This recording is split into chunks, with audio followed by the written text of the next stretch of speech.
피그 하면 돼지지만 피글렛 하면 새끼 돼지 되는 것처럼 칩 하면 반도체고 칩렛을 하면 반도체를 좀 쪼갠 것, 이렇게 이해하시면 가장 쉬울 것 같습니다. 근데 그럼에도 불구하고 CSOT는 왜 잉크젯을 부여잡고 있느냐, 그 뭐 여러 가지 추정이 있는데 제가 볼 때는 보조금 때문인 것 같습니다.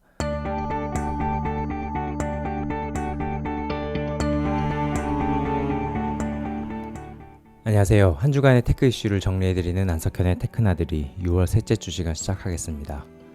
오늘은 반도체 소식 2개 하고요, 디스플레이 하나 이렇게 준비했습니다. 간만에 8세대급 OLED 투자 어떻게 진행되고 있는지 한번 점검해보는 시간도 갖도록 하겠습니다. 첫 번째 소식은 SK 하이닉스가 최선단 1C D램의 투자 속도 조절에 나선다는 얘기입니다.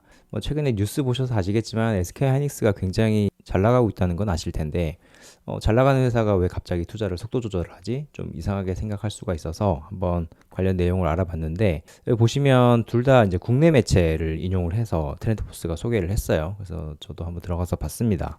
보면 HBM에 집중하기 위해서 SK 하이닉스가 1C D램에 투자를 속도 조절한다. 그리고 원래 M15X에, 그러니까 청주에 있는 공장이죠, M15X의 장비가 9월에서 10월 정도에 반입이 되기로 돼 있었는데 이거를 한두 달 늦춰서 10월에서 11월로 늦췄다. 한두 달이면 사실 그렇게 긴 기간은 아니지만 어쨌든 SK 하이닉스가 이 투자 일정을 아주 타이트하게 가져가고 있지는 않다는 얘기죠. 그러면 SK 하이닉스가 왜 1C D램에 투자를 늦췄는지를 설명드리기 전에 D램 시장의 어떤 투자 논리에 대해서 한번 좀 간단하게 알아보시면, 자, 20나노대 D램까지는 이렇게 20나노, 25나노, 21나노 이렇게 직접적으로 이름을 붙여줬었습니다. 근데 10나노대 들어오면서부터는 이름을 그렇게 붙이지 않고 간접적으로 이렇게 표현을 해줬는데, 제일 처음에 생산한 걸 1X D램이라고 했고요. 그 다음이 1Y, 그 다음이 1G. 자, G까지 했으니까 그 다음에 이제 알파벳이 더 이상 없죠. 그래서 제일 앞으로 돌아와서 4세대는 1A, 5세대는 1B, 6세대가 이제 1C가 될 차례가 되는 거죠. 지금 D램 업체들이 생산하는, 그러니까 아주 의미 있는 양으로 생산하는 최선단은 1B입니다. 1B가 이제 2023년도에 생산되기 시작해서 지금 아마 가장 많은 양을 차지하고 있을 것 같아요. 이제 1B D램이 이제 주력이고, 그럼 이제 1C로 넘어가야 어떤 D램의 발전 사항에 맞춰가는 거죠. 특히나 이 D램도 파운드리랑 마찬가지로 선단 공정으로 갈수록 성능도 좋아져, 그리고 생산비도 낮아져, 전력도 낮아져, 되게 이런 이점이 많기 때문에 무조건 앞으로 가야 됩니다. 앞으로 가야 되는데 왜 SK 하이닉스는 1B D램에 머물까? 그건 이 HBM 때문입니다. 이 HBM이 결국에는 여러 D램을 수직으로 이렇게 적층한 거잖아요. 그러면 이 한 장 한 장씩 떼보면 그 D램 역시나 어떤 테크노드를 선택을 하고 있을 텐데, SK 하이닉스 같은 경우에는 HBM3E하고 HBM4 아직 오진 않았죠. 이거 그 다음 버전인데 HBM4까지를 전부 다 1B D램으로 생산하기로 했습니다. 그러니까 삼성전자는 지금은 HBM3E는 1A로 하다가 HBM4로 갈 때는 이 B를 띄워놓고 1C로 가기로 했잖아요. 그러니까는 1C D램에 대한 투자를 삼성은 빨리 할 필요가 있는데, SK 하이닉스는 지금도 1B, 앞으로도 1B 이렇게 가기 때문에 굳이 1C를 투자를 빨리 할 이유가 없다. 이렇게 되는 거거든요. 이것도 보면 이 스페셜티 D램 시장에 들어오면서 나타난 어떤 새로운 경향성인데요. 앞에서 설명드린 것처럼 이전에는 무조건 선단 공정으로 나가서 생산비도 낮추고 성능도 올리고 해야 되는데, 이제는 HBM3E가 주력 상품이 되었기 때문에 그럴 필요 없다. 여기에 최적화된 D램을 생산하는 게 중요하지, 무조건 앞으로 나간다고 해서 우리가 수익을 더 높일 수 있는 것도 아니다. 그래서 1C D램은 투자 속도 조절을 하자, 이렇게 되는 겁니다. 자, 그 다음은 화웨이가 어센드 910에 쿼드 칩렛 디자인을 적용한다는 얘기입니다. 되게 어려운 말이 많이 나오는데 제가 차근차근 설명을 드리겠습니다. 화웨이의 어센드 칩은 서버용 GPU예요. 그러니까 AI 가속기가 되는 건데, 제가 앞에 한 2주, 3주 전에 한번 설명드린 적이 있습니다. 화웨이가 이 어센드 910C, 그러니까 910D가 아니고 910C를 7나노 칩으로 만들어서 서버 업체들에게 제공을 하는데, 그런데 그게 7나노로 만들었지만 엔비디아의 4나노보다 성능을 앞서갈 수 있는 비결이 있다. 이렇게 제가 설명을 드렸었죠. 근데 그 동영상의 다음 버전이 이제 910D가 되는 거고요. 근데 이거를 칩렛 디자인을 적용할 거고, 쿼드니까 이제 4분의 1로 만들겠다는 얘기거든요. 우리가 반도체를 보통 다른 말로 칩 이렇게 부르잖아요. 근데 칩렛이라고 하면 여기에 뒤에 이제 LET가 붙은 겁니다. 보통 영어 단어 명사에서 뒤에 LET가 붙으면 어떤 특정한 것에 작은 것 아니면 어떤 동물 뒤에 붙으면 뭐 그 동물의 새끼를 이제 뒤에 L, E, T를 붙이죠. 그래서 피그 하면 돼지지만 피글렛 하면 새끼 돼지 되는 것처럼 칩 하면 반도체고 칩렛을 하면 반도체를 좀 쪼갠 것 이렇게 이해하시면 가장 쉬울 것 같습니다. 여기 보시면 원래는 반도체는 패키지 하나에 반도체 칩이 하나가 이렇게 크게 자리를 잡고 있었거든요. 근데 최근에 2.5D가 되면서는 CPU, GPU에 뭐 IO 다이까지 해서 이렇게 서로 다른 반도체를 한 번에 패키지하는 게 유행이 됐죠. 근데 요 다음 버전이 뭐냐? 요 CPU를 이렇게 크게 하나로 만들지 않고 이렇게 6분의 1로 쪼갠 거죠. 그러니까 좀 극단적으로 쪼갠 건데 뭐 2개로 쪼개든 3개로 쪼개든 어쨌든 간에 이렇게 많이 쪼갠다는 겁니다. GPU 역시나 여러 개를 이렇게 쪼개서 하나로 연결을 해주면 뭐 오른쪽이나 왼쪽이나 어차피 같은 성능을 낼 수가 있다는 거죠. 이렇게 생산하는 걸 이제 칩렛이라고 하고 관련된 시장이 연평균 48% 성장을 할 거다. 이렇게 성장을 할 거다라고 하는 전망이 있습니다. 그러면 이렇게 하나로 만들면 되는 걸 왜 번거롭게 이렇게 여러 개로 만들어서 다시 합쳐주고 이런 번거로운 과정을 거치냐. 반도체를 작게 만들수록 수율이 높아지고 수율이 높아진다는 건 싸게 만들 수 있다는 그런 장점 때문입니다. 이 아래의 그림을 보시면 300mm 웨이퍼 위에서 빨간 점으로 표시된 건 디펙이거든요. 결함이에요, 결함. 근데 이 결함수가 여기 제일 왼쪽에 있는 것부터 제일 오른쪽에 있는 것까지 다 동일합니다. 한 20개 정도 점이 떨어져 있어요. 같은 수의 점이 떨어져 있어도 반도체를 더 작게 만들수록 오른쪽으로 갈수록 지금 더 작게 만들고 있잖아요. 작게 만들수록 수율은 더 높아질 수 있다는 걸 지금 극단적으로 설명을 한 건데 이 300mm 웨이퍼 전체를 칩 하나로 만들면 위에 결함이 워낙 많죠. 이게 다 이제 다 불량입니다. 굿다이, 그러니까 양품이 하나도 없다는 뜻이고 자 이렇게 떨어졌을 때 4분의 1로 만들면 그러니까 4개로 만들면 요거 하나는 양품이네요. 그러면 4분의 1은 건졌다 이렇게 되는 거고 수율이 25% 되는 거죠. 이렇게 칩을 더 작게 만들수록 점점 더 수율은 높아집니다. 당연하죠. 왜냐하면 이 먼지 하나가 떨어졌을 때 버려야 되는 면적이 이 작게 만들수록 점점 더 작아지잖아요. 그러니까는 수율이 높아지는 겁니다. 근데 이 기술이 화웨이한테 왜 필요하냐? 화웨이를 포함해서 중국 기업들은 지금 현재 EUV를 반입을 할 수 없습니다. EUV가 없으면 DUV, 우리가 뭐 흔히 KRF 아니면 ARF 이렇게 부르는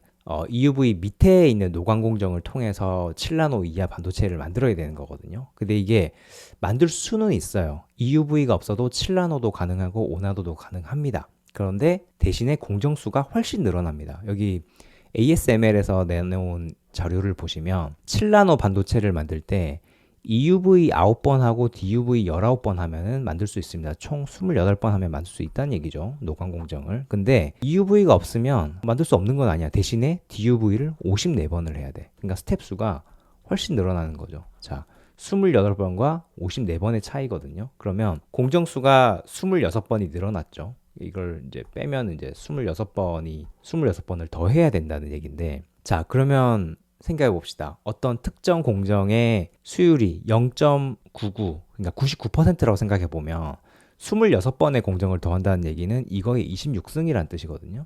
그러니까 0.99를 계속 곱해줘야 된다는 얘기죠. 그러면 26번을 곱하면 이건 77% 나옵니다. EUV 없이도 DUV만으로 7나노를 만들 수 있지만 수율이 23% 정도 저하가 된다. 근데 이것도 굉장히 높게 잡은 거고 만약에 이게 수율이 0.98이라고 생각해 보면 이거에 26승을 해보면 이거는 59%가 나옵니다. 똑같은 제품을 단지 EUV가 없다는 이유만으로 이렇게 낮은 수율을 감당을 해야 된다는 뜻이거든요.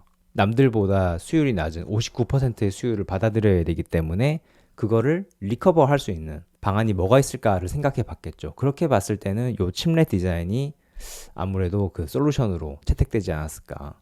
자, 쪼개서 생산할수록 수율이 높아진다. 그러면 요 화웨이가 지금 하는 것처럼 이렇게 4분의 1로 만들어서 각각을 합쳐주면 그만큼 수율을 높일 수 있지 않을까 이렇게 생각을 하는 겁니다. 그래서 앞에서도 설명드렸지만 여하의 이유 때문에 앞으로 칩렛 시장이 이렇게 성장을 할 텐데 그러면 이제 덩달아서 성장해야 되는 시장이 이제 인터커넥션이죠. 왜냐하면 각각 쪼개서 생산했지만 결국에는 이 쪼개서 생산하는 각 칩렛들이 마치 하나의 칩인 것처럼 움직여야 되잖아요. 커뮤니케이션을 해야 되기 때문에 이 앞에서 고속으로 연결을 해줘야 되는 거죠. 그러면 우리가 그동안에 열심히 공부해왔던 글래스 인터포저나 글래스 서브스트레이트나 아니면 뭐 팬아웃 패널 레벨 패키지 뭐 이런 기술들이 앞으로 점점 더 중요해진다는 거죠. 물론 뭐 하이브리드 본딩도 중요합니다. 하이브리드 본딩 뭐 TC 본딩, 뭐 다 본딩 기술, 쪼개는 기술, 붙이는 기술, 그리고 뭐 커뮤니케이션 하게 하는 기술, 이런 것들이 점점 더 중요해진다는 거죠. 이거는 화웨이가 지금 뭐 쿼드 칩렛 한다고 하지만 화웨이뿐만이 아니고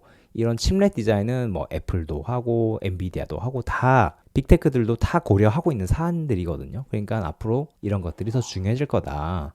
저는 뭐 글래스 인터포저 굉장히 중요해질 거라고 생각하는데, 그동안에 우리 채널 보신 분들 아시겠지만 이쪽에 제가 굉장히 관심이 많잖아요. 그래서 쭉 한번 계속 같이 보셔도 좋을 것 같습니다.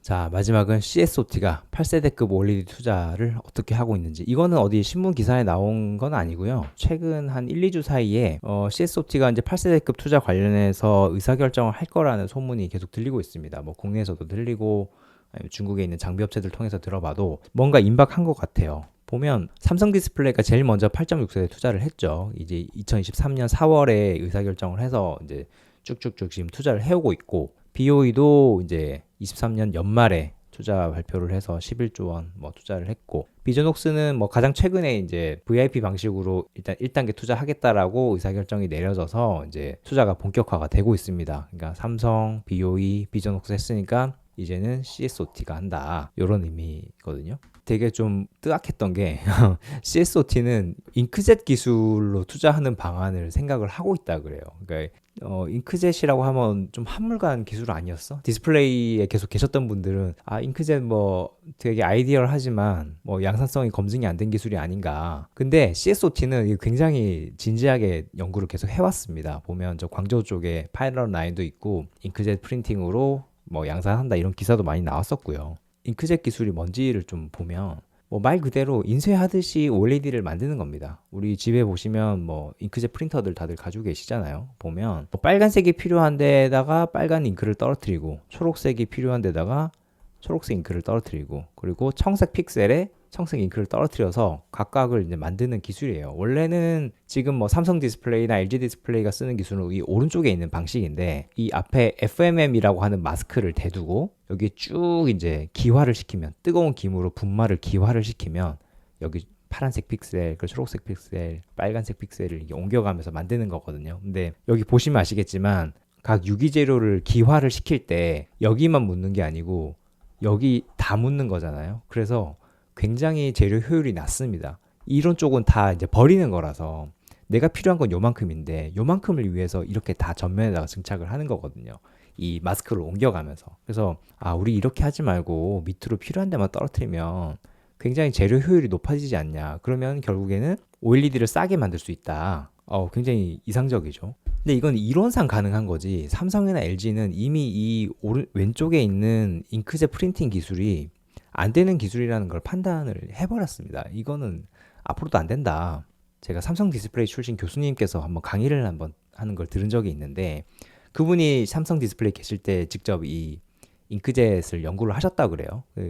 그때 당시에 왜 그러면은 연구를 했는데 이게 최종적으로 양산성이 검증이 안 됐느냐 여쭤보니까, 일단 기본적으로 이 잉크로 되어 있는, 이 액상으로 되어 있는 유기재료의 순도를 높이는 작업이 굉장히 어렵다고 합니다. 이 오른쪽에 있는 이 방식은, FMM을 이용해서 기화시키는 방식은 이 분말 형태거든요. 이 유기재료가 이 무슨 뭐 밀가루처럼 뭐 분말로 돼 있습니다. 이 분말로 돼 있는 놈들은 승화정제라고 하는 기술을 통해서, 승화정제라는 기술을 통해서 순도를 99.9%까지 높이는 게 굉장히 용이합니다.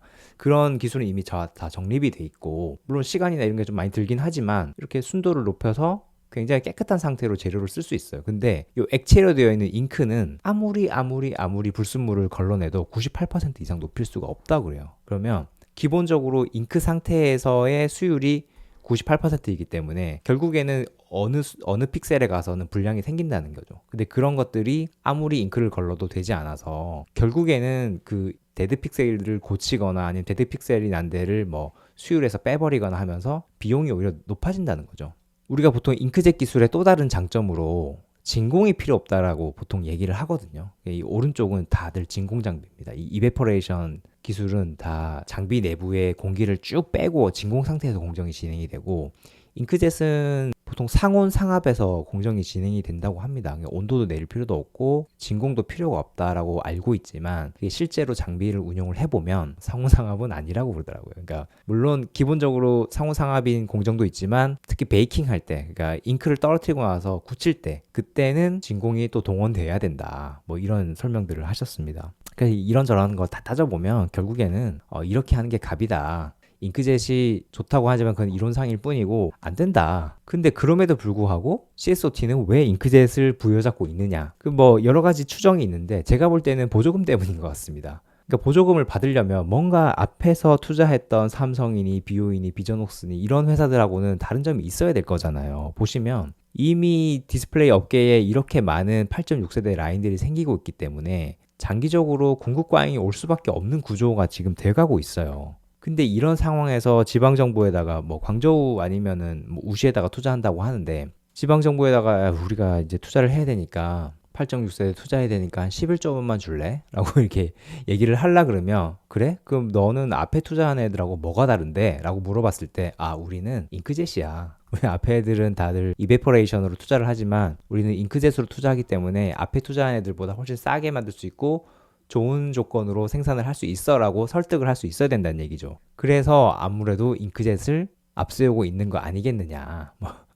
이렇게 늘 설명하시는 분들이 많습니다. 뭐 말이 됩니다. 사실 비전옥스만 해도 이 VIP라고 하는 이 양산성이 검증이 안 된 이 기술로 일단 1라인 투자를 하겠다는 거 아니에요. 그 뒤는 이제 이베퍼레이션으로 나오겠지만 FMM은 6개월 뒤에 뭐 나온다고 합니다. 그래서 저도 이제 보면 CSOT 역시나 처음에 이제 1단계 라인만 잉크젯으로 투자를 하고 그 다음에는 FMM으로 투자를 하지 않겠느냐. 뭐 그렇게 생각합니다. 왜냐면 이 VIP도 그렇고 잉크젯도 그렇고 안 돼요, 안 돼. 이거 이렇게 양산 투자한다는 거는 섣을 지고 뭐 불 속에 뛰어드는 뭐 그런 행위랄까요. 물론 뭐 저는 좋습니다. 만약에 CSOT가 1라인 투자를 뭐 잉크젯으로 하고 그 다음에 비전옥스가 1라인 투자를 VIP로 해서 뭐 대차게 말아먹으면 저도 그렇고 뭐 국내 디스플레이 업계 입장에서는 나쁠 게 없죠. 어차피 지금 8.6세에 투자해 놓은 것들이 엄청 많고 당장 공급 과잉이 올까 말까 하고 있는데 이게 지금 시장에 바로 물량이 풀리지 않으면 좋은 겁니다. 그래서 뭐 VIP나 뭐 잉크젯이 안 되네 라고 하면 그 다음부터는 이제 FMM으로 다시 투자를 돌리겠죠. 그러면 우리는 최소한 시간을 뭐 6개월, 1년 벌 수가 있는 거고 FMM으로 오게 되면 또 국내 장비 업체들이 또 수혜를 또 받을 수도 있는 거고요. 그래서 저는 뭐 나쁘지 않은 현상이라고 봅니다. 네, 잉크젯을 한번 잘 해봤으면 좋겠습니다. 네. 자, 오늘 준비한 소식은 여기까지고요. 저는 다음 주에 더 유익한 내용으로 찾아오겠습니다. 안녕히 계십시오.